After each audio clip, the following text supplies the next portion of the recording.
Hello दोस्तों, मैं हूं आनंद और आप सभी का फिर से स्वागत है हमारे यूट्यूब चैनल स्टडी 24 विवेक पे।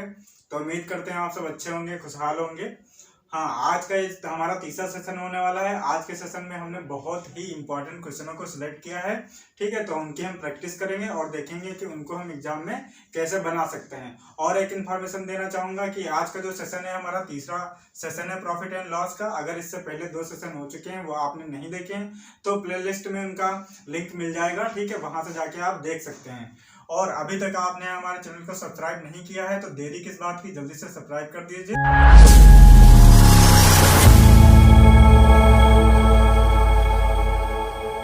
जैसा कि हमने पहले बताया कि आज के हम अपने सेशन में प्रॉफिट एंड लॉस पे बेस्ड क्वेश्चनों की प्रैक्टिस करने वाले हैं। तो पहला क्वेश्चन आपके सामने है। पहले क्वेश्चन में क्या कहा गया है ये देख लेते हैं। इसमें कहा गया है कुछ टॉफियां जो 10 रुपए में 11 की दर से खरीदी जाती हैं और उतनी ही टॉफियां 10 रुपए में 9 की दर से खरीदी जाती हैं। यदि सभी टॉफियों को 1 रुपए प्रति टॉफी की दर से बेच दिया जाए तो संपूर्ण सौदे में कितने परसेंट लाभ या कितने परसेंट हानि होगा, ये ज्ञात करने के लिए कहा गया है। ठीक है, तो इस टाइप के क्वेश्चनों को हम आसानी से कैसे बनाएंगे और इनका जो बेसिक कॉन्सेप्ट है उसको हम कैसे सीखेंगे, आइए ज्यादा देर ना करते हुए चलते हैं क्वेश्चन पे। तो यहाँ पे 2 चीजें दी हुई हैं हमें। एक तो हमें 2 जगह अलग अलग कास्ट प्राइस दिया है, यानी 2 तरीके की टॉफी खरीदी जाती हैं 2 अलग अलग रेट पे। ठीक है, तो एक जो पहला रेट है हमें दे रखा है। ठीक है, यानी जो फर्स्ट टाइप की जो टॉफी है उनको हम क्या लिख लेते हैं, खरीद रेट है, यानी हमारा क्या होगा, कास्ट प्राइस होगा। ठीक है, तो इसका कास्ट प्राइस कितना है, देखो यहाँ पे 10 रुपीज में, यानी 10 रुपीज में कितने लेके आ रहा है, 11। तो यहाँ क्या लिखेंगे हम, यहाँ पे रुपीज लिखते हैं, इस साइड में रुपीज लिखते हैं और इस साइड में क्या, जो आर्टिकल्स, यानी हम आर्टिकल क्या खरीद रहे हैं, यहाँ पे टॉफी खरीद रहे हैं तो इस तरफ टॉफी लिख देते हैं। यानी ये पहली दर पे खरीदी हुई टॉफीज हो जाती हैं। और दूसरी दर पे कितनी टॉफीज खरीदी गई हैं, तो 10 रुपए में 9 टॉफी खरीदी गई हैं। यानी अगर हम दूसरी टाइप की टॉफी देखें तो उनका रेट कितना है, 10 रुपए में 9 टॉफी खरीदी जा रही है यहाँ पे। ठीक है, अब हमसे क्वेश्चन में एक बात और बोली गई है, यहाँ पे फोकस करिए। इसमें कहा गया है कि उतनी ही टॉफियां खरीदी जाती हैं, यानी जो दोनों तरीके की टॉफियां खरीदी जाती हैं उनकी क्वांटिटी क्या है, क्वेश्चन में सेम बताई है। तो यहाँ हम देख सकते हैं यहाँ कितनी है, 11 है, और यहाँ कितनी है, दूसरे टाइप की टॉफी 9 है। तो हम क्या करेंगे, क्वेश्चन के अकॉर्डिंग हम इनको सेम बनाने की कोशिश करेंगे। तो सेम हम कैसे कर सकते हैं इनको, तो अगर यहाँ पे हम देखो, यहाँ 9 है और यहाँ 11 है, यहाँ 9 है, तो इसको 11 को अगर हम 9 से मल्टीप्लाई कर दें और 9 को 11 से मल्टीप्लाई कर दें तो इधर नंबर ऑफ टॉफीज दोनों जगह सेम हो जाएंगी। तो ये कितना हो जाएगा, इधर मल्टीप्लाई कर देते हैं तो ये हो जाएगा 99 और ये भी सेम हो जाएगा 99। यानी हमने क्या किया, यहाँ पे नंबर ऑफ टॉफीज जो है वो सेम कर दी हैं। इस साइड में अगर हमने यहाँ पे 11 से मल्टीप्लाई किया है, ठीक, तो ये जो 9 है वो 10 की फैमिली का मेंबर है, यानी ये 9 क्या है, इसका छोटा भाई है। तो अगर हमने इसको मल्टीप्लाई करेंगे, सिमिलरली हम यहाँ अगर 9 से मल्टीप्लाई कर रहे हैं तो यहाँ भी क्या करेंगे, 9 से मल्टीप्लाई कर देंगे। तो हम देख सकते हैं यहाँ पे कितना हो जाएगा, यानी जो पहले तरीके की टॉफी थी वो उनपे कितना खर्च हो गया, टोटल 90 रुपीज, और दूसरे तरीके की जो टॉफी खरीदी है उनका कितना हो जा रहा है, टोटल कास्ट प्राइस तो 110 रुपीज हो जा रहा है। अब हम इनका टोटल कास्ट प्राइस देख लेते हैं। तो टोटल कास्ट प्राइस जो हमारा निकल के आ रहा है, टोटल सीपी निकल के आ जाएगा, वो कितना हो जाएगा, 200 रुपीज। और यहाँ पे नंबर ऑफ टॉफीज कितनी हो जाएंगी, तो यहाँ पे दोनों को तरीके की टॉफी ऐड कर देंगे 99, और 99 को जब प्लस करेंगे तो कितना हो जाएगा, 198। यानी इतनी टॉफीज हमने खरीदी थी। और क्वेश्चन में आगे कहा गया है कि वो सेल भी कर देता है इन टॉफियों को, और किस रेट पे करता है, तो 1 रुपये में 1 टॉफी सेल करता है। तो 190 टॉफीज हैं, अगर 1 रुपये में सेल करेंगे तो इनका सेलिंग प्राइस हमारा कितना निकल के आ जाएगा, तो इतना ही हो जाएगा, 198 रुपीज इसका सेलिंग प्राइस हो जाएगा। अब देख सकते हैं कास्ट प्राइस है 200 और सेलिंग प्राइस कितना है, 198। यानी यहाँ ये 2 रुपये कम हो रहा है, 2 रुपये का हमें क्या हो रहा है, लॉस हो रहा है। ठीक है, तो 2 रुपये यहाँ पे क्या हो रहा है, लॉस हो रहा है। और अगर हम इसको परसेंटेज में कैलकुलेट करेंगे तो क्या हो जाएगा, परसेंटेज ऑफ लॉस निकालने के लिए क्या करते हैं, 2 रुपीज का लॉस हो रहा है और किसके रिस्पेक्ट में कैलकुलेट करना है, तो सीपी के। तो यहाँ कितना हो जाएगा, 200, और इसको परसेंटेज में कन्वर्ट करने के लिए हम 100 से मल्टीप्लाई कर देंगे। अब जब यहाँ से सॉल्व करेंगे तो ये कैंसिल होकर कितना आ जाएगा हमारा, 1%। यानी 1% हमें क्या हो रहा है इस क्वेश्चन में, यानी पूरे सौदे में क्या हो रहा है, 1% का लॉस हो रहा है। कौन से ऑप्शन में दे रखा है, तो आई थिंक पहला ऑप्शन में दे रखा है। तो इसके अकॉर्डिंग जो हमारा पहला ऑप्शन है वो राइट आंसर है। ठीक है, आई थिंक ये क्वेश्चन आपको समझ में आ गया होगा। और हम चलते हैं अगले क्वेश्चन, आते हैं दूसरे क्वेश्चन पे। तो दूसरे क्वेश्चन में हमसे कहा गया है अमन ने 40 रुपए प्रति दर्जन के भाव से कुछ संतरे खरीदे और उतने ही संतरे 30 रुपए प्रति दर्जन के भाव से खरीदता है। उसने सभी संतरों को बेच दिया किस दर पे? 45 रुपए प्रति दर्जन के भाव से बेचकर वो 480 रुपए का लाभ कमाता है। तब उसने कितने संतरे मतलब कितने दर्जन संतरे खरीदे थे, ये क्वेश्चन में निकालना है। ठीक है, तो आइए मैं इसको सॉल्व करता हूँ, देखिए और समझने की कोशिश करिए। पहले जैसा ही क्वेश्चन है यहाँ पे। ठीक, तो हम इस तरफ क्या लिखते हैं, जैसा हमने पहले बताया, यहाँ पे क्या लिखते हैं, यहाँ पे हम लिखते हैं रुपीज, और दूसरी तरफ जो आर्टिकल यानी जो थिंग दे रखी है वो लिख लेते हैं। ठीक, इसका सही तरीका तो ऐसा ही करना है आपको भी एग्जाम में। यहाँ पे हमें दे रखा है जो पहले तरीके के संतरे खरीदते हैं उनका रेट कितना है, यानी अगर हम CP1 के हैं यानी पहले तरीके के संतरे का जो कास्ट प्राइस है वो कितना है, 40 रुपये में 40 रुपये प्रति दर्जन के भाव से कुछ खरीदते हैं। यानी कुछ खरीद रहे हैं, हम मान ले रहे हैं यहाँ पे कि उसने 1 दर्जन संतरे खरीदे होंगे। ठीक है, अब उतने ही संतरे के 30 रुपये प्रति दर्जन के हिसाब से खरीदता है, तो यानी ये जो है हमारा CP2 दे रखा है कितना, 30 रुपये प्रति दर्जन, यानी उतने ही खरीदे हैं। तो हमने यहाँ पे 1 माना है, तो यहाँ भी 1 होगा। ठीक है, अब देखते हैं यहाँ पे जो ओवरऑल उसने कितने संतरे खरीदे हैं, तो यहाँ 1 पहले टाइप के और दूसरे टाइप के संतरे 1 दर्जन, तो कितना हो जाएगा यहाँ पे टोटल 2 दर्जन संतरे हो जाएंगे। और इनका जो टोटल 2 दर्जन का जो कास्ट प्राइस है वो इन दोनों को प्लस करके निकाल लेंगे। यहाँ कितना हो जाएगा 70, दोनों को प्लस करने पे कितना आ जा रहा है 70, यानी 2 दर्जन संतरे का जो कास्ट प्राइस है वो हमारा कितना है 70 रुपीज है।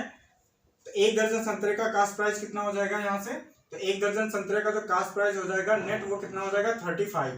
1 दर्जन संतरे का कास्ट प्राइस कितना हो जाएगा 35, और वो इसको बेच कितने में देता है, यानी जो सेलिंग प्राइस है, सेलिंग रेट है वो क्या है 45 रुपीज पर दर्जन के हिसाब से उनको बेच देता है। तो यहाँ से देख पा रहे हैं कितने रुपीज का ये प्रॉफिट अर्न करना है 1 दर्जन पे बेचने पे। तो 1 दर्जन पे कितना अर्न कर रहा है, 10 रुपये अर्न कर रहा है, यानी 1 दर्जन पे कितना अर्न कर रहा है, तो 10 रुपये अर्न कर रहा है। और ओवरऑल इसको कितना प्रॉफिट हो रहा है, यहाँ पे 480 हो रहा है। कितना प्रॉफिट हो रहा है 480, ये 1 दर्जन पे है। इसको अगर हम डिवाइड कर दें, 480 को अगर हम डिवाइड कर दें 1 दर्जन पे जो हमारा प्रॉफिट हो रहा है, तो टोटल ऑरेंजर निकल आएंगे हमारे कि कितने दर्जन उसने खरीदे थे। तो यहाँ से इसको डिवाइड कर लेंगे, ये 0 से ये 0 कैंसिल हो जाएगा, तो ऊपर कितना आ जाएगा 48, यानी 48 दर्जन उसने संतरे खरीदे थे। तो कौन से ऑप्शन में है, ऑप्शन नंबर 20 क्वेश्चन के लिए राइट आंसर हो जाएगा। ठीक है, बड़ा दोस्तों चलते हैं अगले क्वेश्चन पे। तो अगले क्वेश्चन नंबर 3 में हमसे कहा गया है कि कोई दुकानदार है जो कुछ वस्तुएं 4 रुपए में 3 की दर से खरीदता है और उसकी 2 गुनी वस्तुएं 3 रुपए में 4 की दर से खरीदता है, और इन सब को मिला के वो इन सभी को सेल करता है 17 रुपए में 18 की दर से बेच देता है। ठीक है, तो इस तरीके से पूरे सौदे में कितने % लाभ या कितने % हानि हुई है ये आपको बताना है। ये क्वेश्चन हमारे जो अभी क्वेश्चन कराए हैं उन्हीं पे बेस्ड है। तो सबसे पहले काम करिए, ये क्वेश्चन आप लोग पहले सॉल्व करके इसका कमेंट बॉक्स में आंसर जरूर बताइए। ठीक है, और हम तो इसका सोल्यूशन बताएंगे। तो आप एक काम कर सकते हैं, वीडियो को पॉज करके इसको तुरंत सॉल्व कर दीजिए और इसका आंसर कमेंट बॉक्स में बताना ना भूलें। ठीक है, और हम चलते हैं सोल्यूशन की तरफ। तो इसको कैसे सॉल्व करेंगे, ठीक है, तो हमने पहले ही क्वेश्चन में बताया है, और इसका सही जो तरीका होता है हमने बताया कि एक तरफ आप क्या लिखेंगे, एक तरफ लिखेंगे रुपीज, एक तरफ यहाँ क्या लिखेंगे आप रुपीज लिखेंगे, दूसरी तरफ आप आर्टिकल्स या थिंग्स जो परचेज कर रहे हैं वो लिख देंगे। ठीक है, तो यहाँ पे वस्तुएं यानी हम थिंग्स लिख लेते हैं। अब देखिए यहाँ पे तो क्या रेट है, यानी पहले तरीके की वस्तुएं की क्या रेट दे रखी है यहाँ पे। तो इनका जो कास्ट प्राइस है पहली वाली कितनी है, 4 रुपए में 3 लेके आ रहा है, यानी 4 रुपए में कितनी चीजें लेके आ रहा है, 3 चीजें 3 थिंग्स लेके आ रहा है। और दूसरा जो कास्ट प्राइस दे रखा है दूसरी तरीके की वस्तुओं का वो कितना है, हम इसको CP1 और CP2 कह देते हैं दूसरी तरीके की। तो यहाँ पे कितना है हमारा 3 रुपीज में कितनी लेके आ रहे हैं, 4 की 4 वस्तुएं लेके आ रहे हैं। ठीक है, तो और क्वेश्चन में हमसे एक बात बोली गई है कि यहाँ पे दोगुनी वस्तुएं खरीदता है, यानी जितनी पहले खरीदता है उसकी जब दोबारा में वस्तुएं दोगुनी लेके आता है। ठीक है, तो यहाँ पे 3 वस्तुएं लेके आ रहा है और यहाँ पे 4 वस्तुएं लेके आ रहा है, जबकि क्वेश्चन में हमसे कहा गया है कि जो दूसरे टाइप की वस्तुएं हैं वो पहले की दोगुनी होनी चाहिए। तो यहाँ पे देखिए हम दोगुनी कैसे बनाएंगे इसको, क्योंकि हमें यहाँ पे क्वेश्चन में जैसा बोला गया है उसके अकॉर्डिंग हम डील करेंगे। तो यहाँ पे अगर हम 2 से मल्टीप्लाई करते हैं इसको तो कितना हो जाएगा, ये 6 हो जाएगा। ठीक है, अब इसका दोगुना हमें बनाना है, तो 4 को कितने से मल्टीप्लाई करें कि इसका दोगुना हो जाए, 6 का दोगुना हो जाए। तो आप बताओगे कि अगर हम इसको 3 से मल्टीप्लाई कर देंगे तो कितना निकल के आ जाएगा, 12 निकल के आ जाएगा। यानी पहले 6 वस्तुएं लेके आ रहा था और दूसरी वाली 12 वस्तुएं हो जाएंगी क्वेश्चन के अकॉर्डिंग, जैसे दूना बताया गया है। अगर हमने यहाँ 2 से मल्टीप्लाई किया है तो यहाँ भी कितने से मल्टीप्लाई करना होगा हमें, 2 से। और इधर अगर 3 से मल्टीप्लाई किया तो इसको भी हमें 3 से मल्टीप्लाई करना है। तो इसको मल्टीप्लाई करने के बाद यहाँ 8 आ जाएगा और यहाँ कितना आ जाएगा, 9। और ओवरऑल हम इनका कास्ट प्राइस निकाल लेंगे तो कितना आ जाएगा, 8 + 9 कितना हो जाएगा, 17। यानी 17 रुपीज में वो कितनी वस्तुएं लेके आ रहा है, 12 ये और 6 ये, 12 और 6 कितना हो जाएगा, 18 वस्तुएं लेके आई हैं। तो इसका जो कास्ट प्राइस है यानी रेट है खरीदने का, ओवरऑल रेट क्या हो जाएगा, 17 रुपीज में 18 लेके आया है वो कौन, दुकानदार। ठीक है, अब कहा गया यहाँ पे हमसे कि 17 रुपए में 18 बेच भी देता है, यानी जो इसका सेलिंग प्राइस है वो कास्ट प्राइस के बराबर दे रखा है। और जब सेलिंग प्राइस हमारा कास्ट प्राइस के बराबर हो जाता है, उस कंडीशन में क्या होता है कि ना प्रॉफिट होगा और ना ही लॉस होगा। उस कंडीशन में क्या होगा, ना ही प्रॉफिट होगा और ना ही लॉस होगा। तो इसके अकॉर्डिंग कौन सा ऑप्शन सही है, ऑप्शन नंबर डी में दिया है, ना प्रॉफिट होगा और ना ही लॉस होगा। ठीक है, तो इसके अकॉर्डिंग आप आंसर नंबर डी को टिक करेंगे। ठीक, आई थिंक ये क्वेश्चन आपको समझ में आ गया होगा और हम बढ़ते हैं आगे क्वेश्चन पे। तो अगला क्वेश्चन क्या है, क्वेश्चन नंबर 4 में हमसे कहा गया है ए एक साइकिल बी को 5% लाभ पे बेचता है, बी उसी को सी को 10% लाभ पे बेचता है। यदि सी ने इसके लिए 2310 रुपए पे किए हों तो ए का लागत मूल्य कितना था, ये हमें बताना है। तो इस टाइप के क्वेश्चनों को बनाने के लिए 2-3 मेथड होते हैं, बस उनमें से जो मेथड बहुत एप्लीकेबल है और बहुत आसान है और जिससे कम समय में क्वेश्चन आपका बन जाएगा, वो मेथड हम आपको सिखाने वाले हैं। तो इसमें हम अगर देखें तो हम इसमें सक्सेसिव मेथड अप्लाई कर सकते हैं। अब सक्सेसिव मेथड होता क्या है, उसको अप्लाई हम कहाँ करते हैं, इसकी पहचान हमारे लिए बहुत जरूरी है। तो सक्सेसिव मेथड हम वहाँ अप्लाई करते हैं जहाँ पे एक ही प्रोडक्ट पे सारा लेन देन हो रहा हो। एग्जाम्पल से समझेंगे, जैसे ये मार्कर है, ये मार्कर हमने आपको कुछ प्रॉफिट लेके इस पे या कुछ लॉस खा के हमने आपको बेच दिया, आपने यही मार्कर दूसरे को बेच दिया कुछ प्रॉफिट लेके। ठीक है, दूसरे ने तीसरे को बेच दिया कुछ हानि या लाभ लेके। ठीक है, तो इस तरीके से जब एक ही प्रोडक्ट पे सारे चेंजेस होते हैं तो वहां पे हम सक्सेसिव मेथड अप्लाई कर सकते हैं। ये तो हो गई कि हम पहचान चुके हैं कि सक्सेसिव मेथड कहाँ अप्लाई करते हैं। तो जहां पे एक ही प्रोडक्ट पे सारा लेन देन हो रहा होता है वहां हम सक्सेसिव मेथड अप्लाई करते हैं। बट अप्लाई कैसे करते हैं और कैसे काम करता है उसको समझने के लिए इधर देखिएगा। ठीक है, मान लेते हैं हम कोई वस्तु है, ठीक है, उसका इनिशियल कास्ट प्राइस कुछ रहा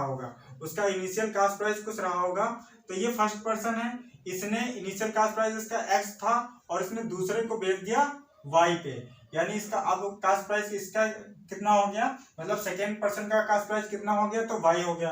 अब वाई ने इसी को चेंज करके तीसरे को बेचा, जब तीसरे को बेचा तो इस पे कुछ चेंजेस हुए होंगे, जब इसमें चेंजेस हुए होंगे तो हम मान लेते हैं यहाँ कितना हो जा रहा है, जेड हो जा रहा है। ठीक है, अब जेड ने क्या किया, जिसने जेड रुपीज पे इसको खरीदा है उसने भी इसमें चेंजेस कर दिए, यानी जेड इस पे कुछ चेंज होंगे, यानी जब ये तीसरे को बेचेगा तो हम कह देते हैं कि यहाँ पे कुछ हो जाएगा। यहाँ पे हम मान लेते हैं कि हमारा जो चेंज होके हो जाएगा वो ए हो जाएगा। ठीक है, तो यहाँ से अगर हम इनका रेशियो निकालें, इस तरफ का जो कास्ट प्राइस था और इधर का जो कास्ट प्राइस, इसका जब आप रेशियो निकालेंगे तो यहाँ देखेंगे कि इनकी मल्टीप्लाई करेंगे हम यहाँ, यानी एक्स, ठीक है, ये हो जाएगा वाई और ये हो जाएगा जेड। ठीक है, इनका रेशियो किससे निकालना है, वाई, जेड और ए से। तो हम यहाँ देखते हैं कि जो जेड वाई है और जेड वाई वो कैंसिल हो जाता है, लास्ट में क्या आएगा, तो हमारा एक्स रेशियो ए आ जाएगा, यानी जो फर्स्ट पर्सन था उसका कास्ट प्राइस और जो लास्ट पर्सन है उसका कास्ट प्राइस का जो रेशियो है वो फाइनली निकल के आता है इस मेथड में। और बीच का जो टर्मिनोलॉजी होती है वो हमारी सारी पूरी कैंसिल हो जाती है। तो हम इसको अप्लाई करते हैं अपने क्वेश्चन में और जल्दी से इसका आंसर निकालने की कोशिश करते हैं। ठीक है, तो जैसा क्वेश्चन में कहा गया है कि ए एक पर्सन है जो 5% लाभ लेके एक साइकिल बी को बेच देता है। अगर हम 5% को फ्रैक्शन वैल्यू में लिखना चाहें, ये इसकी परसेंटेज वैल्यू है, अगर हम इसको फ्रैक्शन में लिखना चाहें तो क्या लिख सकते हैं, 1/20। क्या लिख सकते हैं, 1/20, यानी 20 क्या है, साइकिल का कास्ट प्राइस है जिसपे 1 रुपये प्रॉफिट लेके ये बी को बेच देता है। फिर से सुनिएगा, यानी उसका जो साइकिल का कास्ट प्राइस है वो ए के लिए क्या है 20 रुपये है, और ए इस पे 1 रुपये का प्रॉफिट, ये जो हमारा ऊपर है वो क्या है, ये प्रॉफिट ही तो है, यानी 1 रुपये का प्रॉफिट लेके बी को बेच देता है। तो हम यहाँ देखेंगे ए का कितना कास्ट प्राइस है, ए का कास्ट प्राइस हमारा 20 है, और ए 1 रुपये का प्रॉफिट लेके बी को बेचता है, यानी कितने में बेचेगा 21 में। अब बी क्या करता है, बी यहाँ पे बताया गया है कि इसको 10% प्रॉफिट के साथ सी को बेच देता है। अगर हम 10% की वैल्यू देखें फ्रैक्शन वैल्यू तो क्या होती है 1/10 होती है। 10% की फ्रैक्शन वैल्यू क्या होती है 1/10 होती है। यानी जो बी का कास्ट प्राइस था वो 10 था, और इस पे 1% का यानी 1 रेशियो का प्रॉफिट लेके वो 11 में सी को बेच देता है। ठीक है, अब हम यहाँ से इनका रेशियो फाइंड कर लेते हैं। तो यहाँ से हम इनकी मल्टीप्लाई करेंगे, ये आपस में मल्टीप्लाई हो जाएंगे, कितना हो जाएगा, ये 200 हो जाएगा इधर, और इधर मल्टीप्लाई करेंगे तो यहाँ 11 से जब मल्टीप्लाई करेंगे 11 1 जा 11 2 जा 22, और उसमें हम 1 प्लस करेंगे तो कितना हो जाएगा 23। तो यहाँ जो ये निकल के आएगा ये हमारा क्या होगा, ये हो जाएगा हमारा सी का कास्ट प्राइस, यानी जो सी ने जो भुगतान किया है ये उसकी वैल्यू है। वो कितनी है हमारी रेशियो में 231 है, और सी ने एक्चुअली में कितना भुगतान किया है तो 2310 रुपये का भुगतान किया है। तो हम यहाँ लिख लेते हैं ये किसके बराबर हो जाएगा 2310 के बराबर हो जाएगा। यहाँ से हम अगर काटना चाहें तो काट सकते हैं। यहाँ से 1 रेशियो की वैल्यू कितनी निकल के आ जाएगी 10, यानी जो एग्जैक्ट हमारा जो एग्जैक्ट ए का कास्ट प्राइस है वो कितना है, इसका 10 टाइम है। कितना है, इसका 10 टाइम है। तो यहाँ पे 200 को जो मल्टीप्लाई 10 से करेंगे तो कितना निकल क्या आ जाएगा, यानी ए का जो कास्ट प्राइस हो जाएगा वो कितना हो जाएगा 2000 हो जाएगा। ठीक है, तो इसके लिए कौन सा ऑप्शन सही है, तो ऑप्शन नंबर ए में आंसर दे रखा है, जिसको आप लोग टिक करके आगे बढ़ जाएंगे। तो क्वेश्चन नंबर 5 देखते हैं। इसमें कहा गया है ए ने एक वस्तु बी को 10% लाभ पे बेच दिया, बी ने उसी को सी को 20% लाभ लेते हुए बेच दिया। ठीक है, यदि सी ने इसके लिए 264 रुपये का भुगतान किया है तो ए का लागत मूल्य कितना था वो हमें बताना है। ठीक है, तो इससे पहले जो क्वेश्चन किया था उसी पे बेस्ड ये क्वेश्चन है। ठीक है, और वीडियो रोक के इसका आंसर जल्दी कमेंट बॉक्स में आप लोग देने की कोशिश करिए और हम बताते हैं इसका सोल्यूशन। ठीक है, तो जैसा यहाँ पे हमसे कहा गया है कि ए ने बी को 10% प्रॉफिट पे बेच दिया, यानी 10% की अगर हम फ्रैक्शन वैल्यू निकालेंगे तो कितनी हो जाएगी, ये होती है हमारी 1/10 हो जाएगी। यानी ए ने 10 रुपये, ए का कितना कास्ट प्राइस है यहाँ पे 10 रुपये, जिसपे एक रेशियो का प्रॉफिट लेके बी को बेच दिया है। यानी इसकी पहले जो कास्ट प्राइस है वो 10 है, और ये कितने पे बेच दे रहा है 11 पे ए बेच दे रहा है बी को। अब बी ने कितना प्रॉफिट लिया है, तो बी ने यहाँ 20% का प्रॉफिट लिया। अगर 20% को हम फ्रैक्शन वैल्यू देखें तो इसकी क्या होती है 1/5 होती है। यानी जो बी को 5 रुपीज की पड़ रही थी उस पर इसने 1 रुपये का प्रॉफिट लेते हुए, जब 1 रुपये का प्रॉफिट लेगा 5 पे तो कितना हो जाएगा 6 में बेचेगा। ठीक है, 6 में सी को बेच दिया। अब हम यहाँ से इनका क्या करते हैं रेशियो निकाल लेते हैं। तो यहाँ हम इनकी आपस में मल्टीप्लाई करेंगे, कितना हो जाएगा 50 हो जाएगा, और इधर इनकी आपस में मल्टीप्लाई करेंगे तो कितना हो जाएगा 66 हो जाएगा। अब ये ए का कास्ट प्राइस है, ठीक, और ये किसका है सी का कास्ट प्राइस है। ठीक है, तो यहाँ पे हम देख सकते हैं कि जो सी का कास्ट प्राइस रेशियो में है और सी ने एक्चुअली में कितना भुगतान किया है इसके लिए, ठीक, वो क्या होना चाहिए सेम होना चाहिए। तो सी ने कितना भुगतान किया है 264 का, और यहाँ पे हमारे अकॉर्डिंग जो फ्रैक्शन वैल्यू हमने लेके की है वो कितना आ रहा है 66 रेशियो। तो जो 66 रेशियो है ये किसके बराबर होना चाहिए 264 के बराबर होना चाहिए। ठीक है, तो हम यहाँ बराबर कर देते हैं 264 के। यहाँ से अगर हम इसको 11 से काटेंगे तो कितने टाइम जाएगा 6 टाइम, और इसको 11 से काटेंगे तो ये 2 टाइम चला जाएगा और ये 4 टाइम। ठीक है, फिर अगर हम यहाँ से एक रेशियो की वैल्यू निकालना चाहें तो आराम से निकल जाएगी, कितनी आ जाएगी 4। एक रेशियो की अगर वैल्यू 4 है तो ए के लिए जो कास्ट प्राइस है ये भी क्या होना चाहिए 4 से मल्टीप्लाई कर देते हैं। यानी अगर हमें 50 की रेशियो की वैल्यू निकालनी है तो एक रेशियो की कितनी वैल्यू है 4, तो 50 की कितनी हो जाएगी 50 × 4, तो कितना निकल के आ जाएगा 200। यानी जो ए का कास्ट प्राइस है वो कितना है हमारे लिए 200 है। तो कौन सा ऑप्शन में दे रखा है, ऑप्शन नंबर बी में राइट आंसर जो है दिया हुआ है। तो आप लोग कौन सा ऑप्शन टिक करेंगे, बी ऑप्शन को टिक करेंगे। पढ़ते हैं आगे, अगले क्वेश्चन पे ध्यान करते हैं।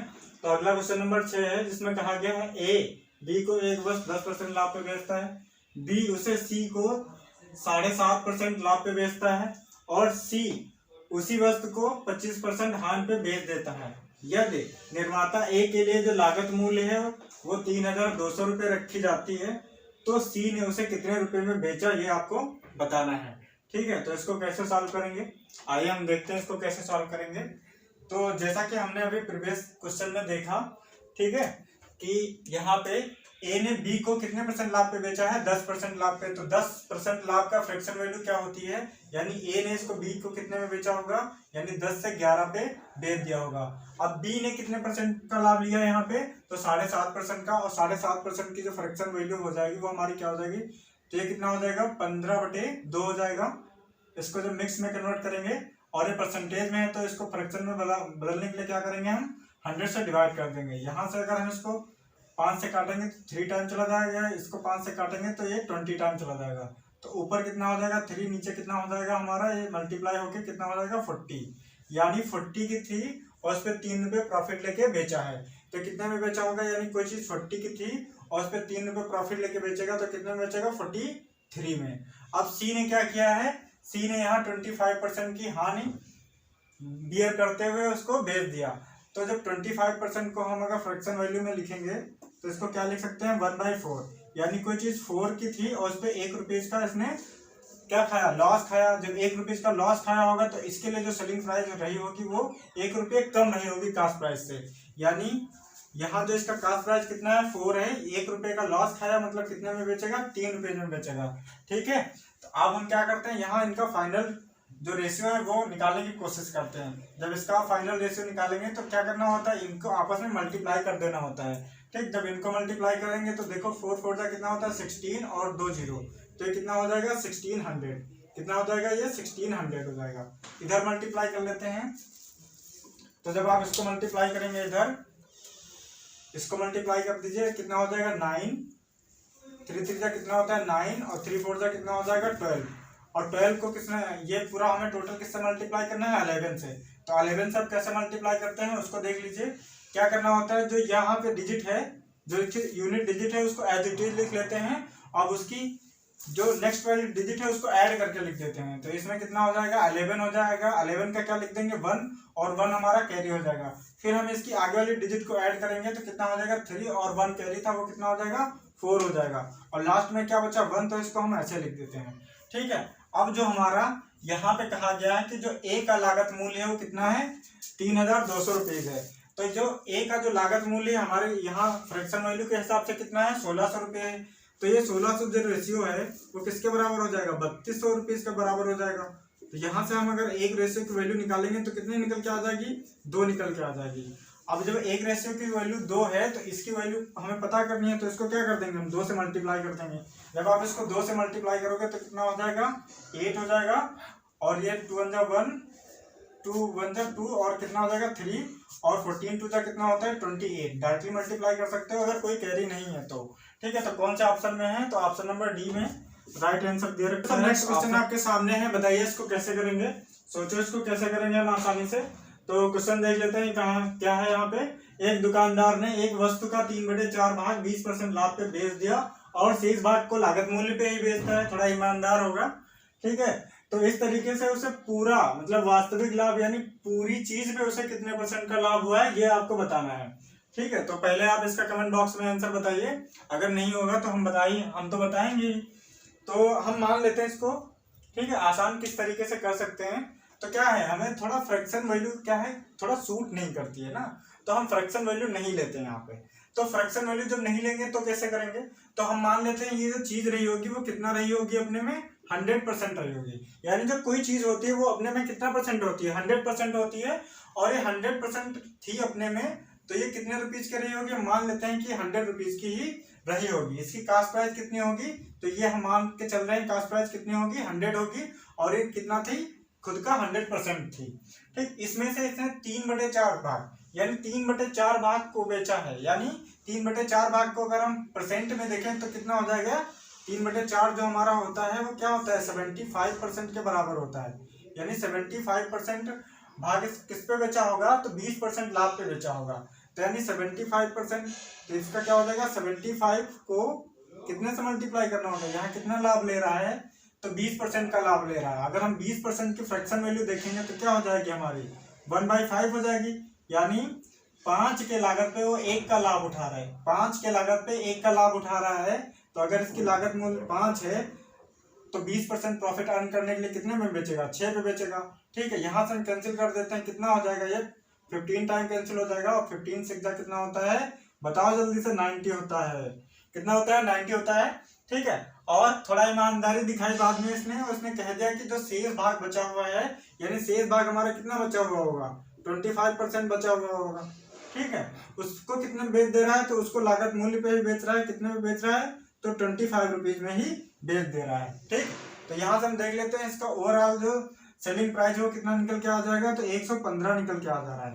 ठीक, कितना आ जा रहा है? 115 निकल के आ रहा है। और जो कास्ट प्राइस था वो कितना था ओवरऑल? 100 रुपीज था। बेचा कितने में? 115 रुपीज में। कितना प्रॉफिट हुआ इसको रियल में? तो 15% का प्रॉफिट हो गया। ठीक है, ध्यान देते हैं, ऐसे करना रहता है। क्वेश्चन नंबर 8 में कुछ ऐसा कहा गया है कि एक व्यक्ति ने 76 गाय खरीदी, जिनमें से 20 गाय को 15% लाभ पे बेचता है और 40 को 19% लाभ पे बेचता है और शेष गाय को 25% लाभ पे बेच देता है। इससे उसको कुल 6570 का लाभ हुआ। तो प्रत्येक गाय का क्रय मूल्य कितना है, ये आपको बताना है। तो बताइए भाई कितना हुआ इसका क्रय मूल्य प्रत्येक गाय का? जल्दी से कमेंट बॉक्स में आंसर करिए। और हाँ, अभी तक आपने देखो लाइक्स कितनी कम कर रखी हैं, तो प्लीज मैं रिक्वेस्ट करता हूँ आप लोग लाइक कर दीजिए वीडियो को अगर सेशन अच्छा लग रहा है। अभी आप लोग यहाँ पे हैं, मतलब आप लोगों का पढ़ने में मन लग रहा है, अच्छा लग रहा है, तो कंजूसी किस बात की करते हो यार। आप लोग लाइक कर दीजिए, लाइक करने का कोई पैसा नहीं लग रहा है। तो बताओ इसका कास्ट प्राइस कितना है जल्दी से।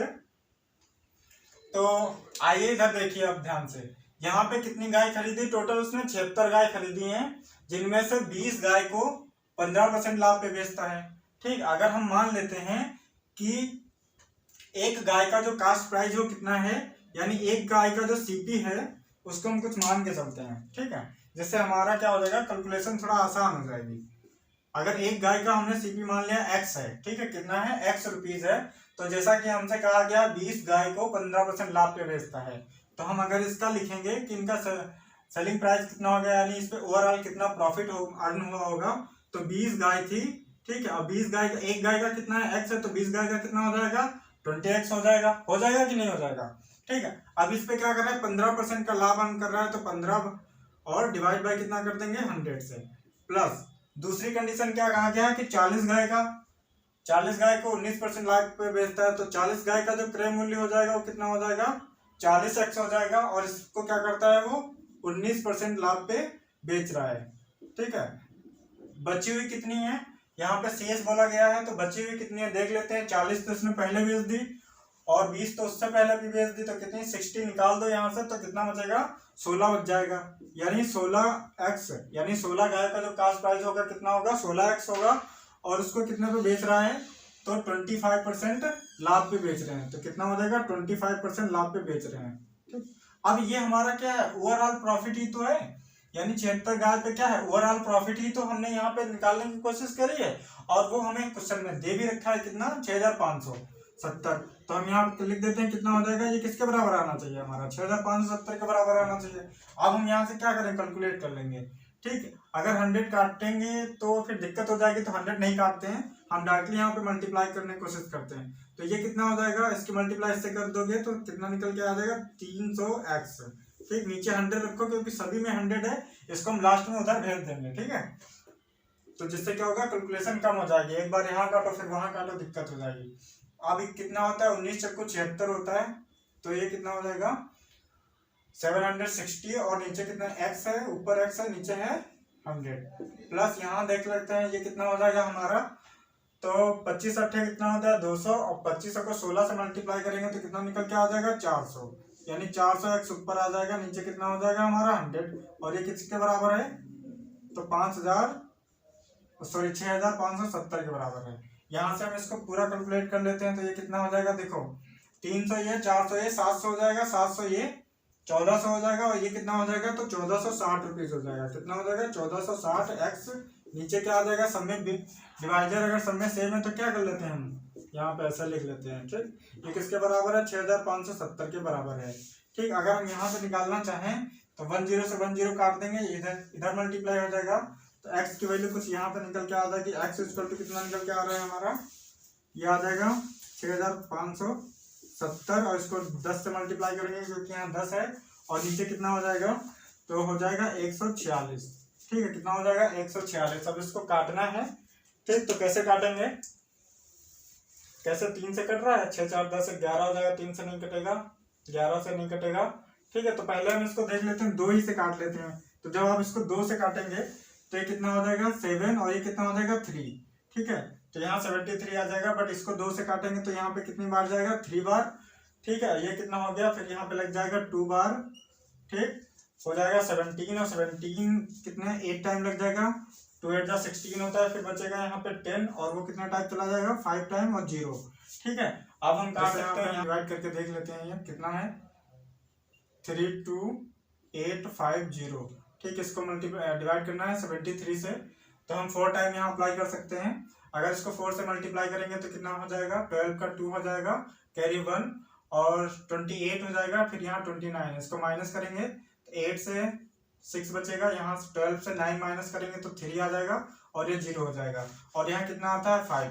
अब हमें पता है कि 73 5 जा कितना होता है 365, क्योंकि हमने रीजनिंग में पढ़ा है। रीजनिंग में देखो ये क्या करता है, डेज जब हमें निकालना होता है तो एक साल में कितने होते हैं 365 होते हैं। उसको अगर हम 73 से डिवाइड करते हैं तो 5 आता निकल के, तो हमें यहाँ डायरेक्टली कट जाएगा कितना टाइम 5 टाइम। ठीक है, तो यहाँ से जो हमारा x की वैल्यू निकल के आ जाएगी वो लास्ट में कितना है तो 450, और यहाँ पे एक लास्ट में 0 है तो यहाँ भी क्या आ जाएगा 0। ठीक है, तो कितना आ जाएगा 450 आंसर है इसका। तो ऑप्शन नंबर ए में दे रखा है आपको। ठीक है, थोड़ा सा कैलकुलेशन थी बट आसानी से कर सकते हैं। आज का हमारा किसी वस्तु के विक्रय मूल्य में 12 रुपए की कमी हो जाती है तो 5% से संभावित लाभ था वो 2.5% हानि में कन्वर्ट हो जाता है, तो वस्तु का लागत मूल्य कितना होगा ये हमको निकालना है। तो निकालिए, बताइए कितना होगा। ठीक है, इसको हम थोड़ा समझेंगे यहाँ कि यहाँ पे जो विक्रय मूल्य में हमें कमी दे रखी है वो कितनी दे रखी है, रुपीज में कितनी दे रखी है 12 दे रखी है, और जो इसकी वजह से इस कमी करने की वजह से जो संभावित लाभ उस पे था, संभावित मतलब 5% लाभ होने वाला जो था, अगर वो पहले 12 रुपीज की कमी ना करता तो उस पर 5% लाभ होता, बट 12 रुपीज की कमी कर देने पे उस पे ये लाभ घट के किसमें हानि में कन्वर्ट हो गया, और हानि कितनी हो रही है अब 2.5%। तो यानी जो 5% इसका लाभ था, यानी जो 5% लाभ था वो अब किसमें कन्वर्ट हो गया है, 5% लाभ किसमें कन्वर्ट हो गया, ये 1/2% हानि में कन्वर्ट हो गया।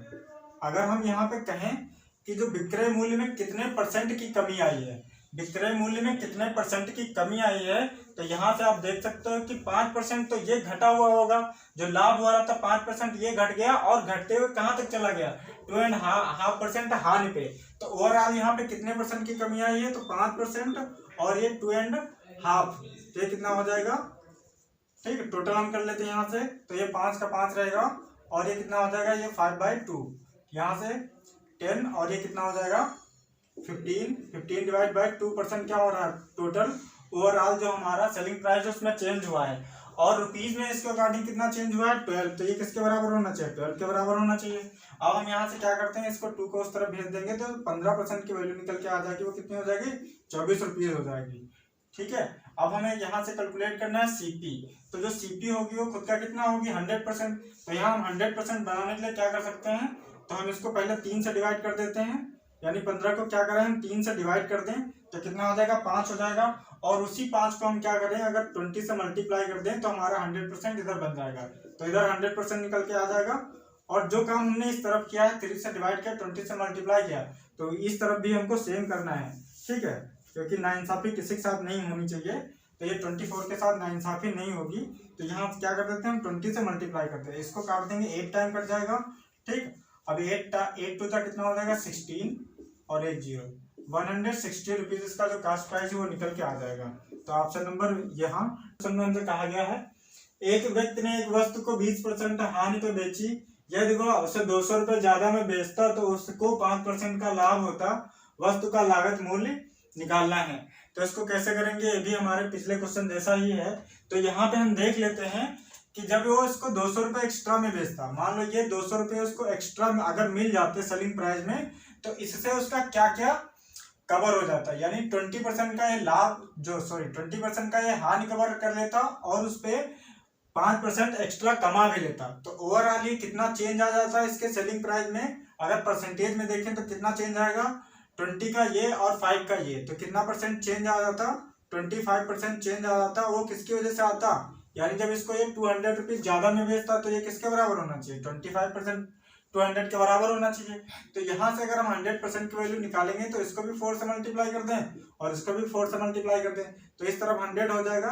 100% की वैल्यू कितनी निकल के आ जाएगी हमारी 800। और जो लागत मूल्य होता है वो किसी वस्तु का वो कितना होता है, 100% होता है। तो हम कह सकते हैं जो 800 है ये वस्तु का क्या है, कास्ट प्राइस है। तो इसमें कौन सा आंसर सही है, तो आंसर नंबर बी इसके लिए, सॉरी आंसर नंबर जो सी है वो इसके लिए राइट आंसर है। ठीक है, आंसर नंबर बी नहीं है, आंसर नंबर सी इसके लिए राइट आंसर है। ठीक है, तो आज की क्लास हमारी यहीं पे और होती है। अगर आपको क्लास हमारी अच्छी लगी है तो क्लास को लाइक कर दीजिए और इसको अपने स्टडी ग्रुप और फ्रेंड के साथ शेयर करना ना भूलें। और हम मिलेंगे अगले सेशन में, तब तक के लिए जय हिंद।